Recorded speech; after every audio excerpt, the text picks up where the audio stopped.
لیکن انہیں نگاہ مصطفیٰ نے بڑھایا اور بہت بڑے صوفی الابریز میں ان کی یہ گفتگو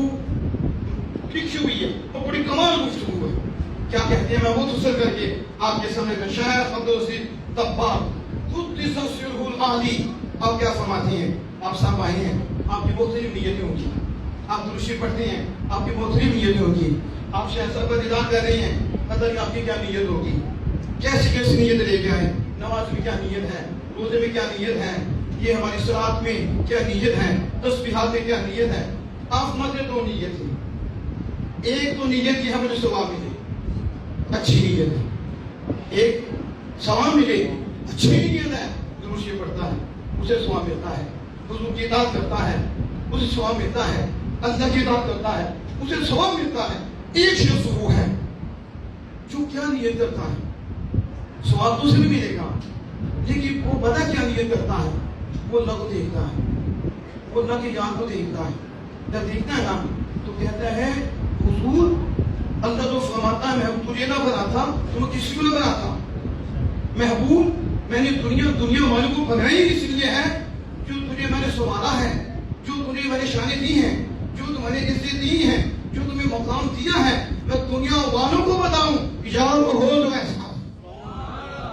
اور پھر اتنی شانیں دی ہیں کہ کچھ سمجھ نہیں پاتا, ان کے ایک وصف بھی حقیقت کو کچھ سمجھ نہیں پا سکتا. سارے نبی حضور کے ایک وصف بھی حقیقت کو نہیں پا سکے. اب بندہ جب حضور کی شانوں میں غور و فکر کرتا ہے کہ اللہ نے یہ بھی شان دی, ان کے نور سے ہر شے کو پیدا کیا, انبیاء کو بھی بنایا, نبوت بھی حضور کے صدقے عطا فرمائی, رسالت بھی حضور کے صدقے عطا فرمائی, اور سید خطبیت جو کچھ بھی ہے حضور کے صدقے, اب فرض یہ دہنا حق بالات یہ سب کچھ حضور کے صدقے بنایا, حضور کے نام کو جنت سے سجا دیا اور جنت کے آسمانوں کو سجا دیا. جدھر دیکھے حضور ہی ہے, حضور ہی حضور ہے. اللہ نے اتنی شانیں دی کہ رفعت کا تاج آپ کے سر پہ رکھ لیا, اور رفعنا لک ذکرک, محبوبہ نے آپ کو آپ کے ذکر کو اتنا بلند کر دیا, اتنا بلند کر دیا کہ کوئی جان ہی نہیں سکتا, حتیٰ کہ فرمایا محبوب تیرا ذکر میرے ہی ذکر ہے.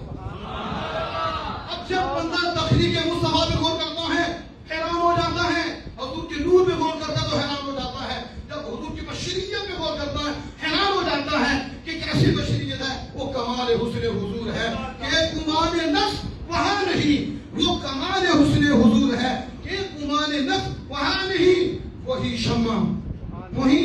پھول خار سے دور ہے, وہی شمع ہے کہ دعا نہیں. کیا کہتے ہیں جب وہ حضور کی شانوں میں غور کرتا ہے تو اس کے دل میں ادب پیدا ہوتا ہے, اس کے دل میں احترام پیدا ہوتا ہے. چوں چوں وہ حضور کی شانوں میں غور کرتا ہے ادب بڑھتا جاتا ہے, ادب بڑھتا جاتا ہے. پھر اس کے دل میں یہ آتا ہے اور یار ٹھیک ہے ثواب کے لیے عمل کرنا ہے, لیکن حضور ہے اس قابل, اور حضور کی شان ہی ایسی ہے کہ حضور کی عظمت کی وجہ سے, حضور کے ادب کی وجہ سے, حضور کے اس مقام کی وجہ سے حضور پہ درود بھیجا جائے. شاید فرماتے ہیں پہلے کو بھی ثواب ملا لیکن محدود ملا, کیونکہ اس نے ثواب کو مد نظر رکھا, اس نے یاد کو مد نظر نہیں رکھا کہ مقام کو مد نظر رکھتا. دوسرے نے حضور کے مقام کو مد نظر رکھا اور اب مقام مصطفیٰ کو مد نظر رکھ کر وہ درود پڑھتا ہے. تو شاید فرماتے ہیں حضور کے مقام کی مخلوق کے اندر کوئی حد نہیں, تو حد نہیں تو اللہ پاک جتنی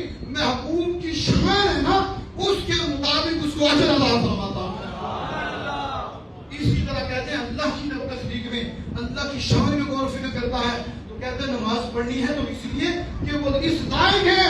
اس کا مقام ہے, اس لیے بھی اللہ کا حد سامنے رکھا, مقام سامنے رکھا, عظمت سامنے رکھی. اللہ کی حد کوئی نہیں, تو جب اس نے اللہ کے مقام کو سامنے رکھتے ہوئے وہ عبادت کی تو اللہ پاک اپنی شان کے لائق اسے اجر عطا فرمائے گا. قیامت تو آ جائے گی لیکن اس ایک عمل جو اللہ کی تعظیم اور اللہ کے عظمت اور محبوب کی تعظیم اور عدل نے کیا ہے کوئی کس کے نہیں بتا سکے گا کہ رب نے کتنا اجر عطا فرمایا.